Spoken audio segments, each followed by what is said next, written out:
In a tranquil village, where the rhythm of life beat slowly and aspirations often withered on the vine, lived a young woman named Charity. An orphan, she had been taken in by a family who saw her as nothing more than an unpaid servant. Her own parents had tragically perished in a fire when she was merely 5, and since that day life had offered her little kindness. The individuals she now called her guardians treated her with utter contempt.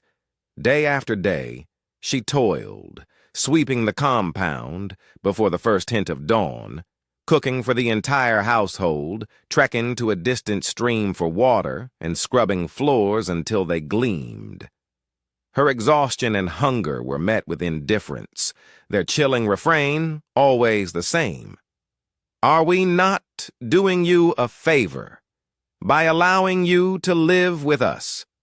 Their biological daughter, Judith, stood in stark contrast to Charity. She was strikingly beautiful, yet overwhelmingly proud and unbelievably spoiled. Judith's affections gravitated towards anything soft, shimmering, or luxurious. House chores were anathema to her, and her nails were perpetually painted in vibrant hues. She devoted hours to her reflection in the mirror, often declaring, "One day I will marry a billionaire and bid this village farewell forever."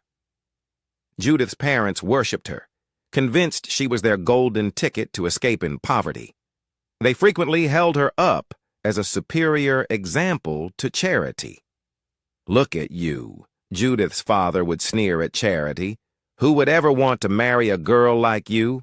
You couldn't even attract a poor farmer, let alone a man of wealth." Charity would silently bear the sting, swallowing her anguish and concealing her tears. Then, on a scorching afternoon, everything shifted. A sleek black Jeep rumbled into their compound, kicking up a plume of dust that momentarily obscured the sky. It came to a halt before the house, and from it emerged a tall, distinguished, and handsome elderly man, impeccably dressed in a fine suit. This was Mr. Anthony, a man widely recognized in the city for his vast fortune and considerable influence. "I've come with a very particular request," he announced, settling comfortably into their living room. "My son is ready to settle down, and we are seeking a respectful, well-mannered wife for him. Someone who will truly understand him and stand by his side." Judith's father's eyes widened in disbelief. You want our Judith?" Mr. Anthony offered a gentle smile. "If you would permit us, yes. We have heard many good things about your family." The man's chest swelled with immense pride. "Yes, yes, of course. You needn't say another word. My daughter is truly beautiful. In fact, I would be deeply honored if she were to marry into your family." Mr. Anthony nodded approvingly. "Excellent. We will return in 3 days for the introduction ceremony. My son will accompany me. Please ensure your daughter is prepared." Judith's mother was already beaming, almost dancing with joy. "Ah, God has answered our prayers! A billionaire for a son-in-law!" The moment Mr. Anthony departed, Judith's father summoned her. "My daughter," he declared proudly, "prepare yourself. In 3 days you will meet your husband. He is the son of a billionaire. You are truly blessed, unlike that useless Charity, who can't even attract a—" Judith giggled, interjecting, "Daddy, let me at least see him before I say yes. Is he handsome? Tall? Does he have broad shoulders?" "There's no need for all that," her father replied dismissively. "His father didn't bring any pictures. You will see him on the day of the introduction. Just know you are about to marry into immense wealth." That night, Judith began to dream of mansions and private jets. "This village life is over," she assured herself. Just wait until I become a billionaire's wife. I'll never speak to poor people again." Meanwhile, Charity quietly cleaned in the background, her heart heavy with unanswered questions. Why didn't the man ask about her? Didn't she also deserve love? The introduction day finally arrived. Their compound was impeccably swept, plastic chairs neatly arranged under a festive canopy. Neighbors gathered, eager to witness the grand event. Judith, radiant in a beautiful gown, wore a proud smile. "I hope he's tall," she whispered to her mother. "And I hope he smells like dollars." Soon, 2 large SUVs glided into the compound and parked. Everyone rose to their feet. Out stepped Mr. Anthony, looking majestic in a cream-colored agbada. Then the car door opened again. A tall man emerged, wearing a dark sunglasses. He held a white cane and walked slowly, guided by a driver. Judith's smile remained fixed, still waiting for her prince. Mr. Anthony cleared his throat and announced, "This is my son, Philip. He is the one who wishes to marry Judith." The crowd clapped politely. Then Mr. Anthony added, "I apologize for not informing you about his condition earlier. I felt it wasn't necessary." The smile vanished from Judith's face like smoke. She slowly turned to stare at Philip, her mouth agape. "What?" she shrieked. "Blind? You mean he's blind?" A sudden silence descended upon everyone. Her father whispered, "Judith, please calm down." But Judith, fueled by anger, jumped up. "No, never! I can't marry a blind man." She turned back to Mr. Anthony. "Why didn't you tell us he was blind? This isn't fair." Mr. Anthony looked embarrassed. "Judith, my dear, he may not see, but he is kind, wise, and rich. He will take good care of you." Judith hissed loudly. "Take care of me with what eyes? I'm too beautiful for this. How can I marry someone who can't even see my beauty?" Philip stepped forward, his voice soft. "Please, Judith, I love you. Don't do this to me, please." Judith laughed bitterly. "Love? How can you love me when you've never even seen me? No, I'm not doing this. Never." The compound fell silent, everyone utterly shocked. Charity stood in the background, her heart pounding, her gaze fixed on Philip. The entire mood in the compound had shifted dramatically. Laughter and polite applause ceased. People who had come to celebrate were now whispering and shaking their heads. Judith stood with her arms crossed, angry and proud. Her father was fuming. Mr. Anthony and Philip walked back to their car, embarrassed and disappointed. Judith's father hurried after them to the gate, desperately trying to beg. "Please, sir, let's talk. Now, this is just a small misunderstanding." But Mr. Anthony offered no smile. He opened the car door, and as he entered, he said coldly, "We will talk later." They drove off slowly, leaving behind a heavy silence and a furious father. As soon as they were gone, Judith's father turned to her, his face red with rage. "You must marry that blind man," he shouted. "Do you know how much money I've collected from them already? I will not return." Ficken des, Hamos. It never. Judith rolled her eyes. "Then why didn't you tell me he was blind before they came? You wanted to use me to collect money without telling me the full story." "That's not your business," he barked back.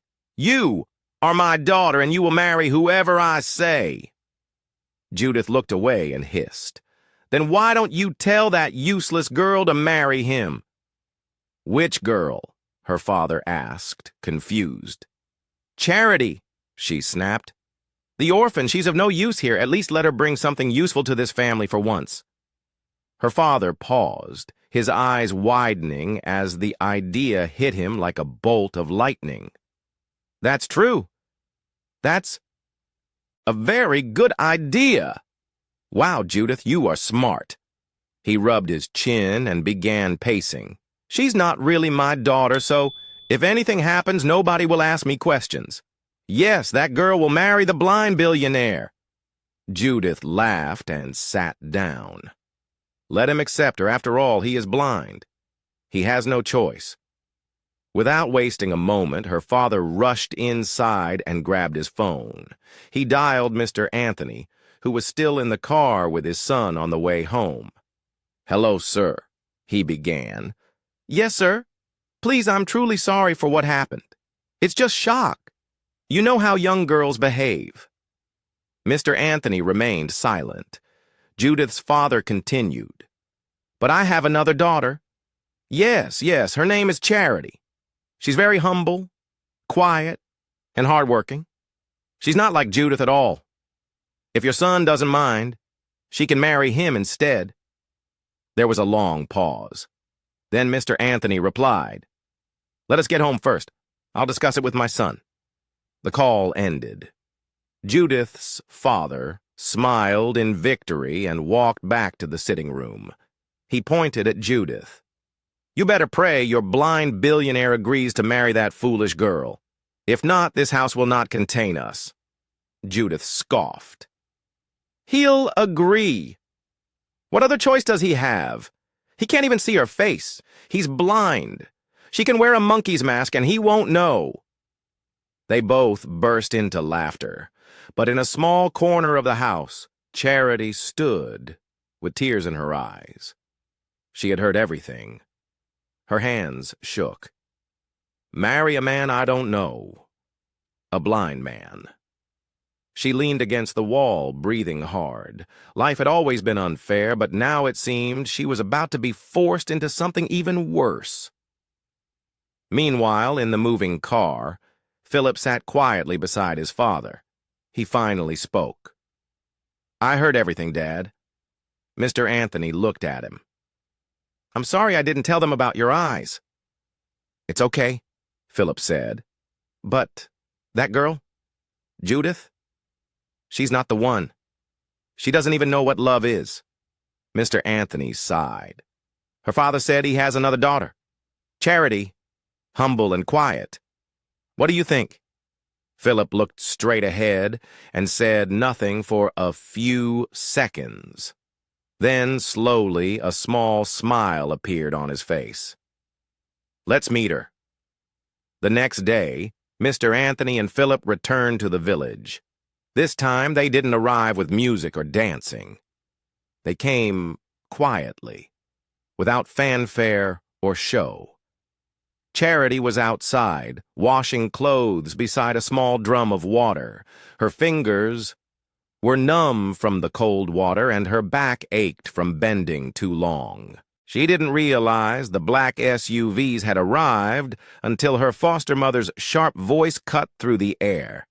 "Charity, where are you? Come here this instant." She quickly dried her hands and hurried to the front of the house. Her steps faltered as she saw the same man, tall, quiet, dressed in black, standing beside Mr. Anthony. It was Philip. Charity looked down, feeling an unprecedented wave of uncertainty wash over her. Mr. Anthony stepped forward. "We've come to see your daughter, Charity." Judith's father, attempting to project an image of virtue, beamed. Yes, Charity is ready. She's respectful, hard-working, and humble. You'll like her." "Good," Mr. Anthony said. "We want to take her with us today." The decision was swift. No one asked Charity what she wanted. No one offered her a choice. Her small nylon bag was packed in mere minutes, and just like that, she was told to enter the car and follow the strangers. Back inside the house, Judith and her mother stood near the window, concealed behind the curtain, having listened to every word. Judith's mother sneered. "Finally, that ugly thing is gone. Look at her, rubbish girl. Let her go and marry that smelly blind man." Judith laughed. "Wife of a blind man. What a life." They both laughed loudly, blissfully unaware that their mirth would not last long. The city was like another world. Towering glass buildings pierced the sky. Cars zoomed past effortlessly on perfectly smooth roads. Philip's mansion stood like a grand palace. Its floors gleamed, its lights never flickered, and it offered foods she had never even imagined. Yet, amidst all this splendor, Charity felt tiny. She remained quiet, speaking little, keeping to herself, only venturing out when absolutely necessary. She ate alone, sat alone, and moved like a stranger lost in her own shadow. Philip noticed. 3 days after her arrival, he called her to the garden behind the house. He sat on a wooden bench and gestured for her to sit beside him. She obeyed silently. He turned his head towards her. "Charity," he began, "why do you dislike me?" She looked down. "Is it because I'm blind?" Her eyes widened in surprise. "No, never. I would never hate someone because of that. I could never hate anyone God created." "Then what is it?" he asked gently. She was quiet for a long moment before finally saying, "It's everything. How it all happened. I didn't choose this. Nobody asked me. And now I'm here with someone I don't know. You've been kind to me, but I feel like a stranger." Philip nodded slowly. "I understand. And you have every right to feel that way.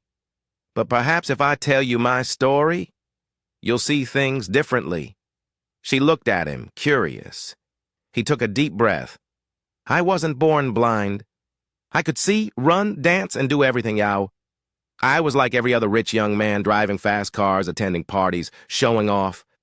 I thought I had it all. Money, friends, even fake love." He paused, his voice low. "But one night I was driving home from a party. I was drunk, foolish, full of pride. I lost control of the car and hit a tree. I woke up in the hospital and the world was dark. My eyes were gone." Charity gasped softly, covering her mouth. "I thought my life was over," Philip continued. "The girl I loved left me. Friends disappeared. Everyone that used to praise me vanished like smoke. I was alone." Tears ran down Charity's cheeks now. "I fell into deep sadness," he said, "but my father stood by me. He said, 'If you can't find light, be the light.'" Charity sat in silence as Philip told his story. She listened to every word, though her heart was still unsure. She didn't speak. She didn't know what to say or how to feel. But for the first time, someone had opened up to her. Not shouting, not insulting, not controlling, but simply speaking softly, honestly. After that day, things slowly began to change. Philip never rushed her. He gave her space. He would call her to sit with him in the garden where the breeze was gentle and flowers danced in the wind. Sometimes they just sat quietly. Other times he would talk about little things, how the roses were planted, how the sun felt on his skin, how the birds sang early in the morning. Charity started to smile more. She no longer hid in her room all day. She began helping in the kitchen. She started greeting the guards and maids with a warm good morning. She laughed once or twice, then again, and again. Philip noticed. He felt her heart opening slowly, like a flower that had been buried in darkness for too long. One evening, about a month later, as they sat in the garden under the stars, Philip asked gently, "How are you feeling now?" Charity looked at him. "Better. Much better." He smiled. "That makes me happy." She looked down and whispered, "You've been kind to me. You deserve kindness." He replied, "You deserve peace." There was a pause. Then she said softly, "You're different. I don't know how or why, but I feel safe with you. It's strange. I never thought I'd say this, but I think I'm beginning to love you." Philip's heart skipped. He wanted to jump, to dance, to shout, but he stayed calm. He simply held her hand and whispered, "Thank you." That night, he didn't sleep. He stayed awake in his room, lying on the bed with his hands behind his head. She's beginning to love me. He thought about it over and over again, but she doesn't know the full truth. He stood up, walked slowly to the window and looked outside. The moon was bright. His heart was heavy. I must tell her. She deserves to know.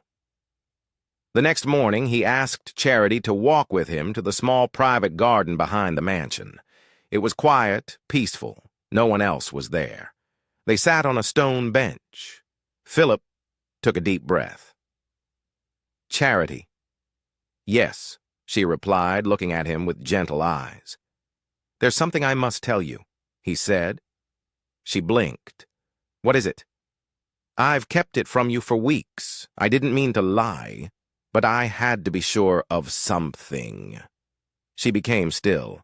"You're scaring me." He slowly removed his sunglasses. Charity stared.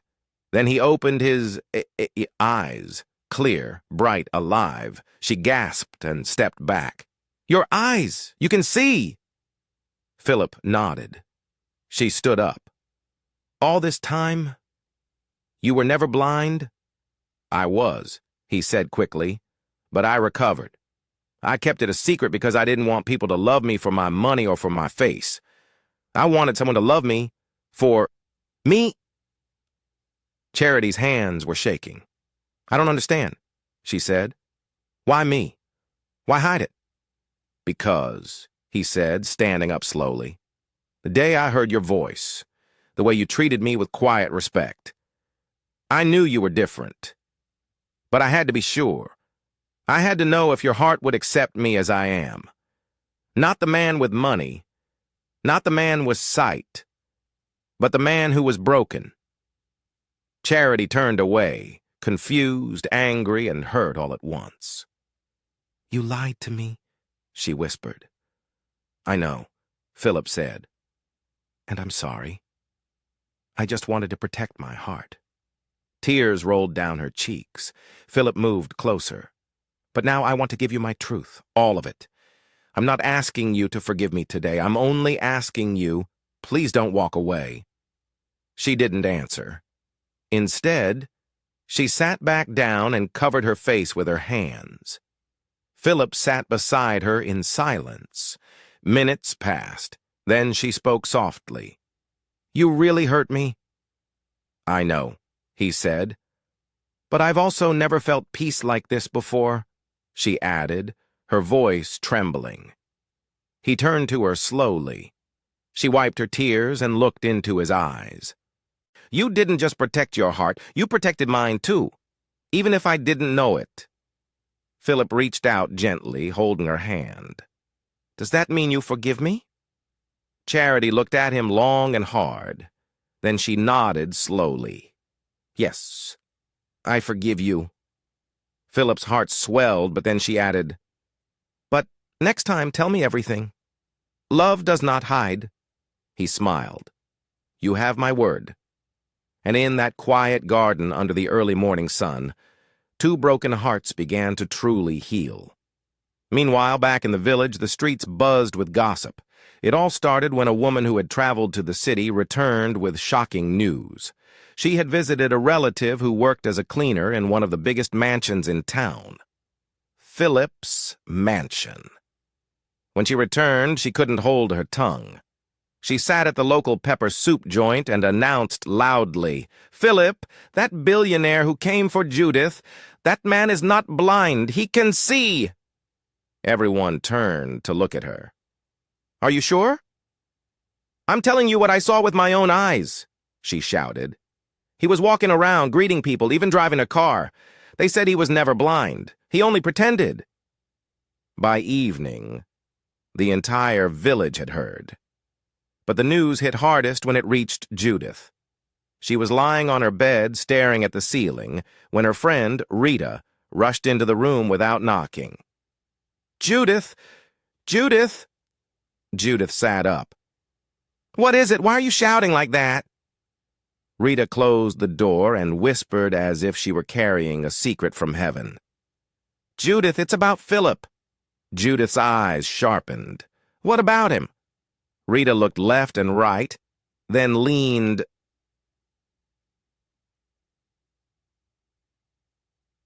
closer. "They said he can see. He's not blind." Judith blinked. "What?"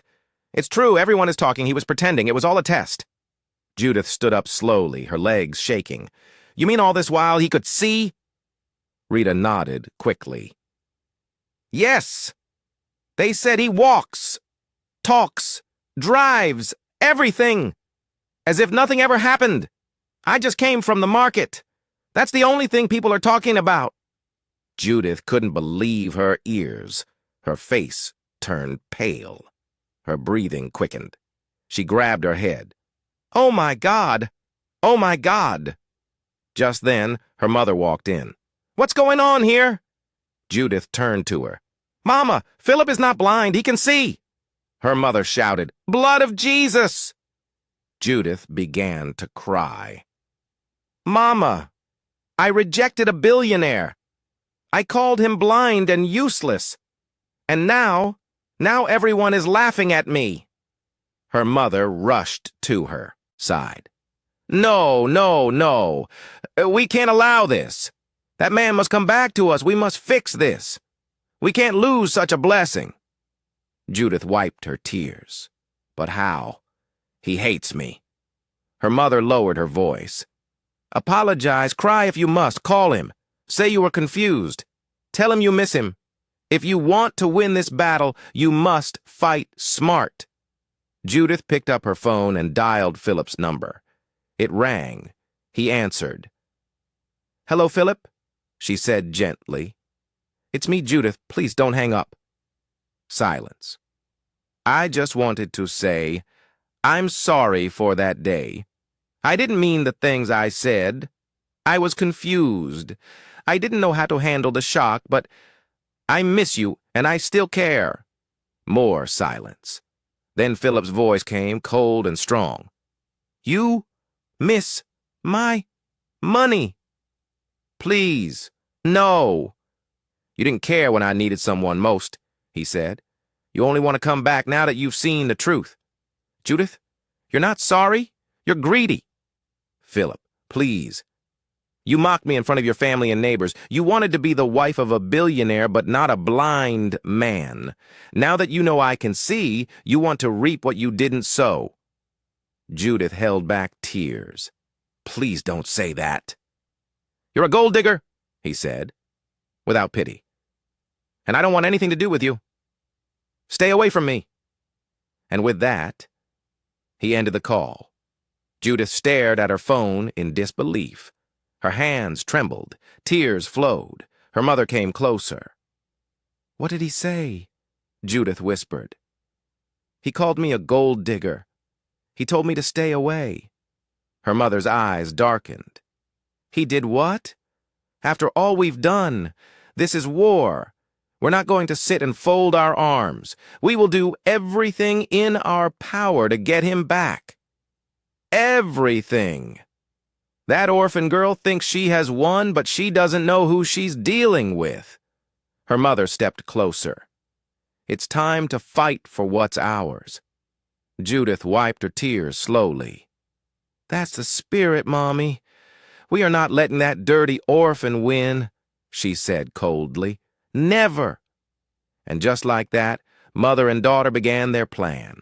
A dangerous plan to fight back. Judith and her mother couldn't sleep that night. They sat in the living room, their faces hard, their hearts full of jealousy and rage. "We cannot let that girl win," Judith said through clenched teeth. "She stole my life. That was my place beside Philip, not hers." Her mother leaned forward. "Then we must take it back. And this time, no more begging. We will use something stronger." Judith looked at her with wide eyes. "What do you mean?" "I know someone," her mother whispered. "A native doctor, powerful, very powerful. We will go to him." Early the next morning, they dressed quietly and left the house. They took a long bike ride into the thick forest outside the village. There, hidden deep under tall trees and behind old mud walls, lived the native doctor. His eyes were red like fire, and his voice was like wind whistling through a graveyard. He looked at them and laughed. "Ah, two women with heavy hearts. What do you want?" Judith's mother spoke first. "There's a man, a rich man. My daughter was supposed to marry him, but now he's with another girl. We want him back by force." The native doctor smiled. "That is easy. I have something. Something strong. Just a pinch of this in his food, and once he eats it, he will be yours forever. His heart will beat for you and only you. His eyes will not see any other woman but you."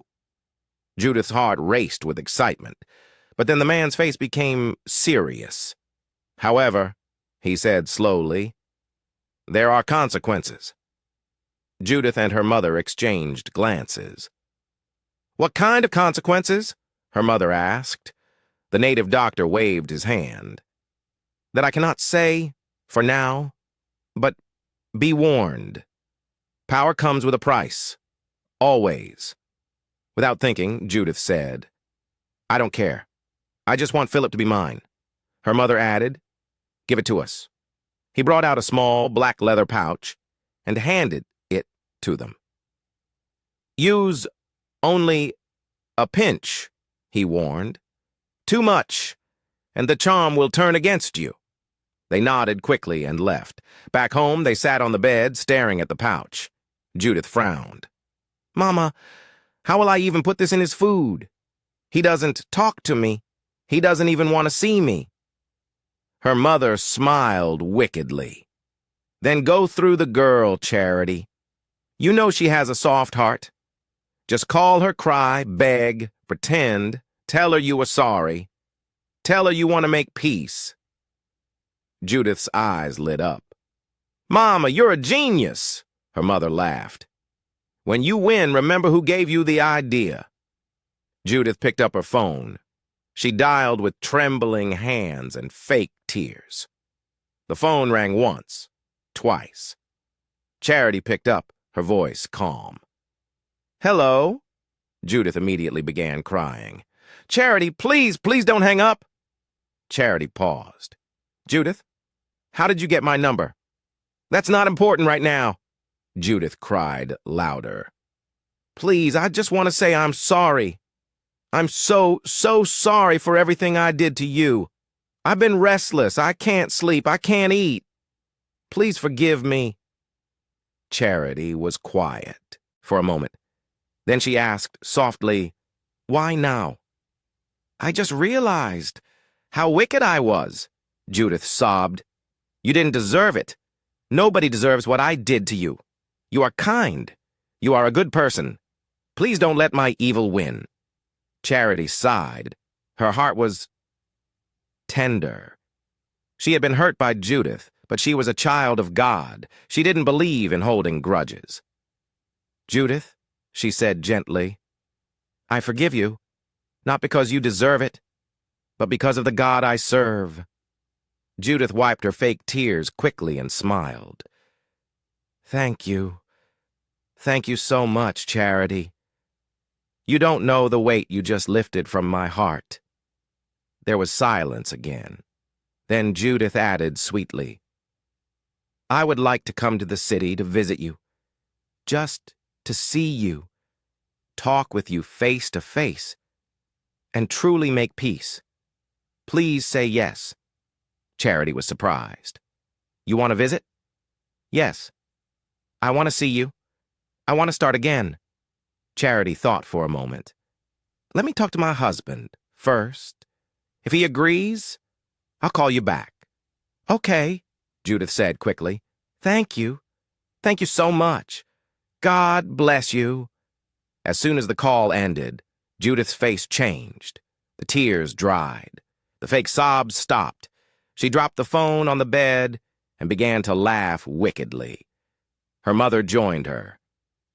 "This is only the beginning," her mother said, holding the charm pouch. "Let's see how long she can keep what doesn't belong to her." That night after dinner, Charity sat quietly beside her husband in their cozy bedroom. Philip was reading something on his phone, his face serious. Charity kept stealing glances at him, her fingers playing with the hem of her nightgown. "My love," she said, gently. "Yes," Philip replied without looking up. "There's something I want to talk to you about." Philip looked at her. "What is it?" Charity took a deep breath. "It's about Judith." Immediately, Philip's face changed. He dropped his phone on the bedside table and sat up. "What about her?" "She called me today," Charity said. "She was crying. She said she really wants to make peace." Philip frowned. "Charity, I already told you I don't trust that girl." "I know," Charity said softly. But the way she sounded on the phone, the pain in her voice, I believed her. Philip shook his head. "That girl is a snake. She only comes close when there's something to gain."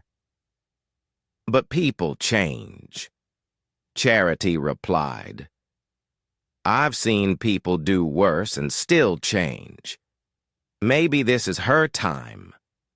Maybe God is working on her." Philip walked toward the window. "I'm just protecting you, Charity. I don't want her to come here and bring problems into our home." "I understand," she said, walking over and gently placing her hand on his back. "But this is just a visit. Only a few days, and she'll go back to the village." He didn't speak. Charity walked around to face him and held his hands. "Please, my love, let's give her a second chance. Not for her, but for me. I want peace. Let's just see if she truly means what she says." Philip looked into her eyes. Her heart was pure, her voice full of love. He couldn't say no to her. "Just 3 days," he said slowly. "And once those 3 days are over, she's out? No arguments?" Charity smiled and hugged him tight. "Thank you, my king." 2 days later, the gates of Philip's mansion opened as a taxi pulled in. Judith stepped out slowly, wearing a long red dress and shiny heels. Her makeup was perfect, and her bag matched her shoes. But it wasn't her beauty that shone. It was the greed in her eyes. She stood in front of the house and stared at it, her mouth slightly open. The building was tall and bright, adorned with flowers everywhere. The windows sparkled, and everything smelled like wealth and power. She whispered to herself, "This will soon be mine." A guard opened the door and welcomed her inside. Judith walked slowly through the living room, her eyes scanning every corner. Golden curtains, soft couches, a grand piano, and a chandelier that looked like it came from heaven. She smiled with pride. "So this is how that useless orphan has been living. In my palace? Never." Charity rushed in, smiling warmly. "Judith, welcome. I'm so glad you came." Judith quickly wiped away her proud smile and feigned humility. "Thank you so much for having me. Honestly, I don't deserve this kindness." Charity hugged her. "You're here now, and that's what matters." Philip walked in, dressed in a simple black t-shirt and jeans. He looked at Judith with cold, watchful eyes.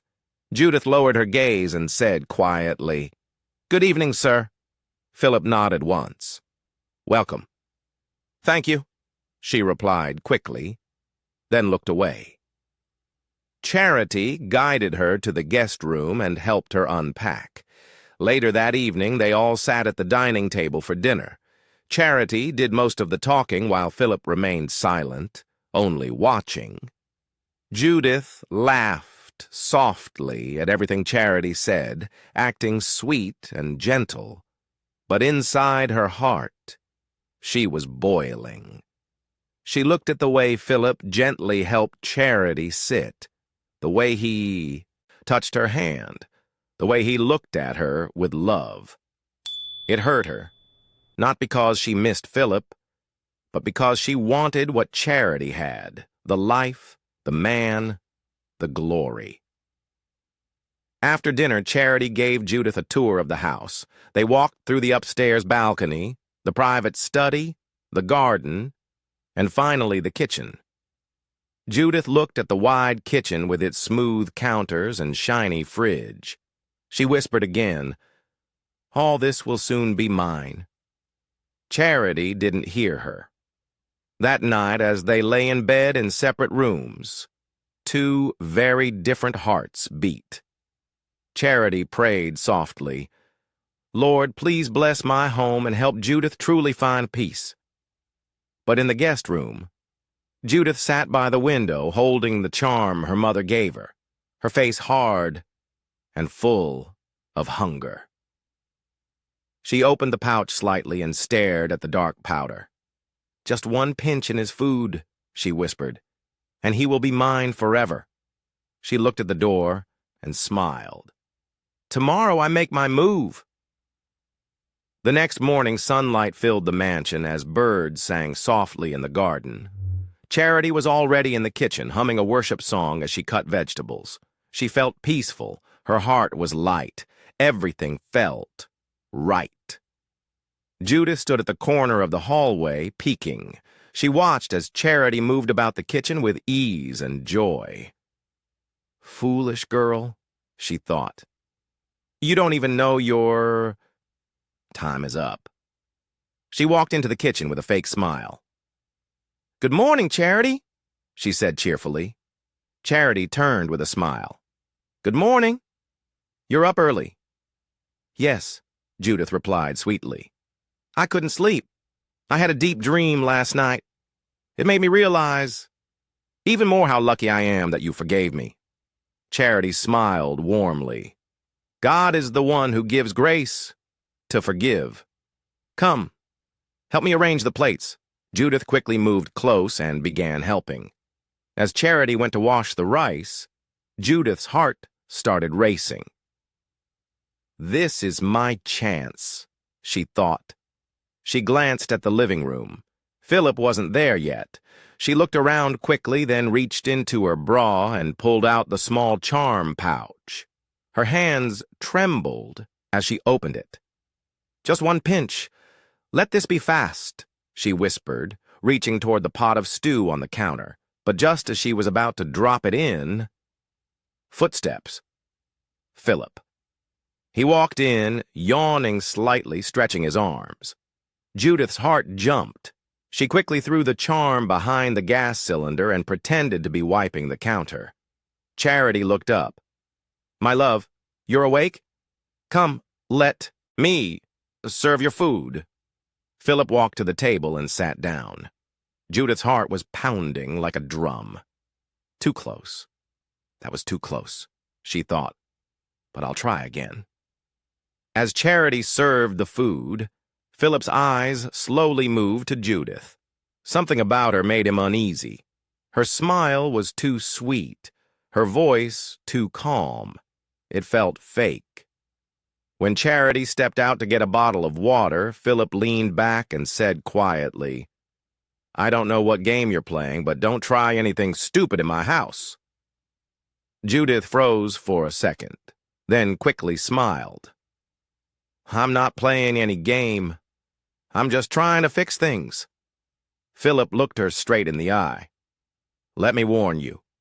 I see more than you think." Charity returned with the water, and the moment passed. Judith sat in a silence during breakfast. Her plan had almost failed. She had to be smarter. Later that day, while Charity was on a video call in the living room, Judith sneaked back into the kitchen. She found the charm where she had hidden it behind the gas. She smiled. Then she noticed the next meal, a fresh pot of jollof rice already cooking on the stove. It was meant for dinner. "This one won't miss," she whispered. She moved quickly, opened the charm pouch, and sprinkled a pinch into the rice. Then she stirred it with a clean spoon and closed the pot gently. She cleaned her hands and walked out of the kitchen, humming as if she had no care in the world.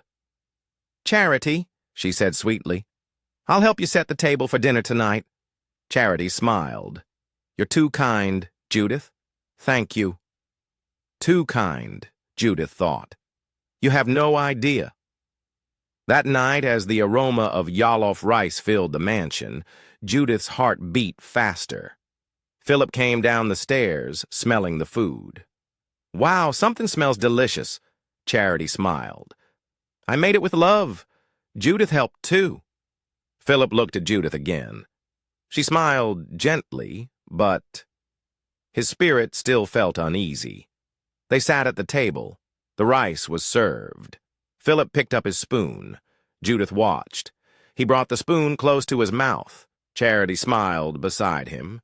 Judith held her breath. He ate one spoon, then another. Judith waited, watching his face, his eyes, anything. Nothing. He continued eating normally. "It worked," she said to herself. She smiled. "Soon he will love me. He will forget her. He will come to me." But what she didn't know was that Philip had noticed something strange earlier. He had seen her enter the kitchen alone. He had watched her from upstairs. And right before dinner, he had asked the housemaid to secretly remove the rice from the pot and make a fresh one. Same taste, same look. The one she cooked was thrown away, and what he ate was clean. Judith had no idea. She believed her charm had entered his body. She believed victory was near. So, that night as she lay in her guest bed smiling at the ceiling, she whispered, "He's mine now. Finally." But little did she know, the trap she had set was the one she was walking into. 2 days passed. Morning came, afternoon passed, night returned, but nothing changed. Philip was still himself, calm, loving, wise. There was no sign that the charm had worked. Judith waited. She watched him closely. She looked into his eyes every time he walked past. But he still ignored her. He still held Charity's hand. He still looked at her with love. Judith was burning inside. She sat on the edge of her bed that night, gripping her hair. "Why is nothing happening? He ate the rice. The charm was there. Why isn't he acting like he loves me?" She paced the room, her eyes red with frustration. No, I can't wait anymore. I will finish this today. I'll pour everything. He must love me by force." She grabbed the charm pouch from her bag. It was almost empty now. Just one last, heavy pinch remained. She didn't care. "That native doctor warned me. He said, 'Don't use everything.' But who is he to stop me? What does he know?" She walked into the kitchen the next morning, pretending as usual. Charity was upstairs preparing for her morning prayer. Philip was getting ready for work. Judith quickly poured the charm, all of it, into a small plate of breakfast, meant only for Philip. Yam and egg sauce. She stirred it well. "This one will not miss," she said to herself. "Today this man will bow before me. He will beg for my love." She placed the food carefully on the table. But what she didn't know, upstairs, in the quiet of the master bedroom, fire had already started falling. Charity was on her knees, her hands lifted high, her voice loud and heavy with power. "Lord, I don't know what the enemy is planning, but I stand on your word and I cancel every plan of darkness. I cover this house with the blood of Jesus." Her voice grew louder. "I silence every witch, every power of the enemy, every strange woman, trying to destroy what you gave me. Let fire fall, Lord. Let the wicked be exposed." Tears flowed from her eyes. "Any food cooked with evil intention will not enter my husband's body. Holy Ghost, take over!" Suddenly the air in the room shifted. Angels filled the space. Winds began to blow from nowhere. Charity's voice became like thunder. Downstairs, Judith was still smiling. She poured juice into a glass and placed it beside the poisoned food. Then a sharp force like lightning hit Judith's head. She screamed. She dropped the glass and fell to the floor. She grabbed her head with both hands and screamed louder. "Fire! Fire! My head! My head is burning!" She rolled on the floor, screaming, kicking chairs, and crying loudly. Charity, hearing the noise, ran downstairs. She stopped in shock.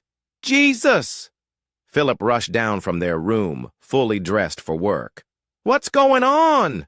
Judith was still screaming.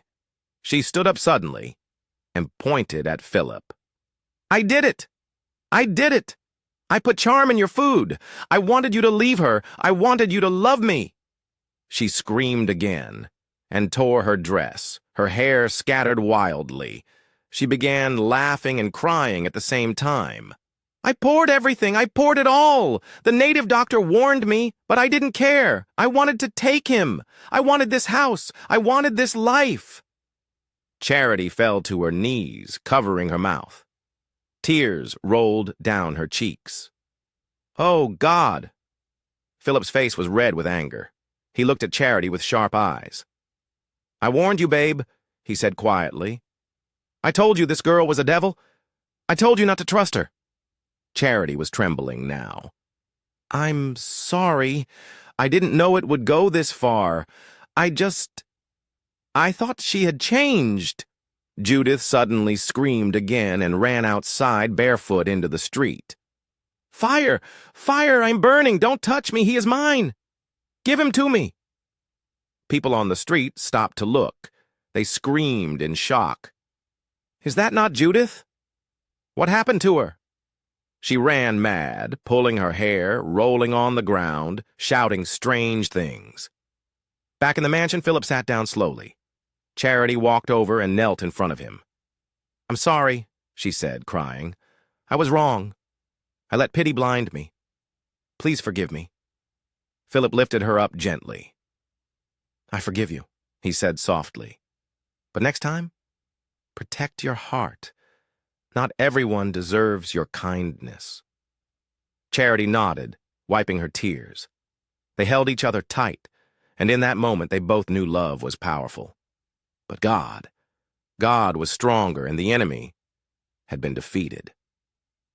Back in the village, the news spread like wildfire.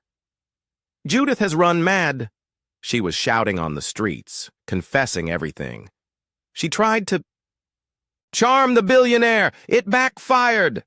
Judith's mother was sitting outside when she heard it.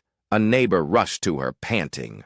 "Mama Judith, come in here. Your daughter, she ran mad in the city. They said she poured charm in Philip's food." And the woman didn't finish the sentence before Judith's mother jumped up. "Lies! Lies! My daughter cannot go mad. Philip has used her for rituals. That boy is evil. I knew it."